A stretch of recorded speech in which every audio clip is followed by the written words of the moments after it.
பிதா சுதன் பரிசுத்தாவியின் பெயராலே ஆமேன்.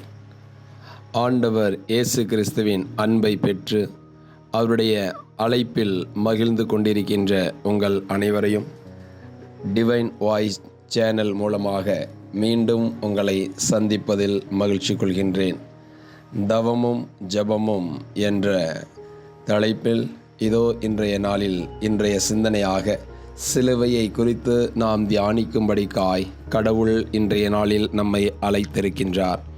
1 கொரிந்தியர் அதிகாரம் 1:18 படி, சிலுவை பற்றிய செய்தி அழிந்து போகிறவர்களுக்கு மடமையே, ஆனால் மீட்பு பெறும் நமக்கோ அது கடவுளின் வல்லமை. ஆமேன். மீட்பு பெறும் நமக்கு சிலுவை கடவுளின் வல்லமையாய் இருக்கின்றது. இதோ ஆண்டவர் இயேசு சிலுவையிலே நமக்கு அனைத்தையும் செய்து முடித்தார். ஆகையால் தான் பவுலடியார் கலாத்தியர் அதிகாரம் 3:1 இவ்விதமாக சொல்லுவார்: அறிவிலிகளான கலாத்தியரே, உங்களை மயக்கியோர் யார்? இயேசு கிறிஸ்து சிலுவையில் அறையப்பட்டவராய் உங்கள் கண்முன் படம் பிடித்து காட்டப்படவில்லையா?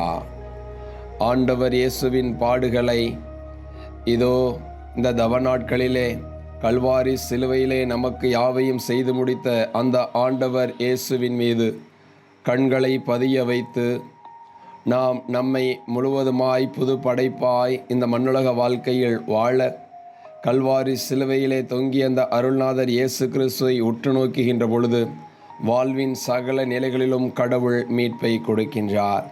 அவரை நோக்கி பார்த்தோர் மகிழ்ச்சியால் மிழுந்தனர், அவமானத்திற்கு உள்ளாகவில்லை என்று வேதம் சொல்கிறது. அப்படியென்றால் அந்த கல்வாரி சிலுவையிலே நம் ஆண்டவர் இயேசுவை எவ்விதமாய் பார்க்கின்றோம்?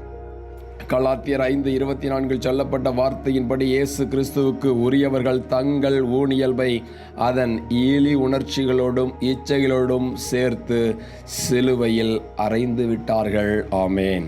சிலுவையிலே கல்வாரி சிலுவையை நீ பார்க்கின்ற பொழுது அந்த கல்வாரி சிலுவையிலே கடவுள் சுமந்தது உன் இழி உணர்ச்சிகளும் இச்சைகளும். ஆகையால் அந்த கல்வாரி சிலுவையிலே இந்நாள் வரையில் நாம் செய்த சகலவிதமான இழி உணர்ச்சிகள், இச்சை கொண்ட பாவங்கள் சகலவற்றையும் கல்வாரி சிலுவையிலே நாம் ஒப்படைப்போம். இந்த தவக்காலத்தின் வழியாக அந்த கல்வாரி சிலுவை சகல நிலைப்பாடுகளிலிருந்து பாவங்களிலிருந்து நம்மை மீட்டு தெய்வீக ஆசியை கொடுக்கின்றது. கண்களை மூடுவோம். அன்பு தெய்வமே, அப்பா, சிலுவை பற்றிய செய்தி எங்களுக்கு மீட்பின் செய்தியாய் இன்றைய நாளில் கொடுத்திருக்கின்றேன். அந்த மீட்பை நாங்கள் சுதந்திரித்து கொண்டு வாழ எங்களை ஒப்பு கொடுக்கிறோம். தேவரீர் தொடர்ந்து ஆசீர்வதியும் பொறுப்படுத்திக் கொள்ளும். ஜெபம் கேளும் நல்ல பிதாவே. ஆமேன். ஆமேன்.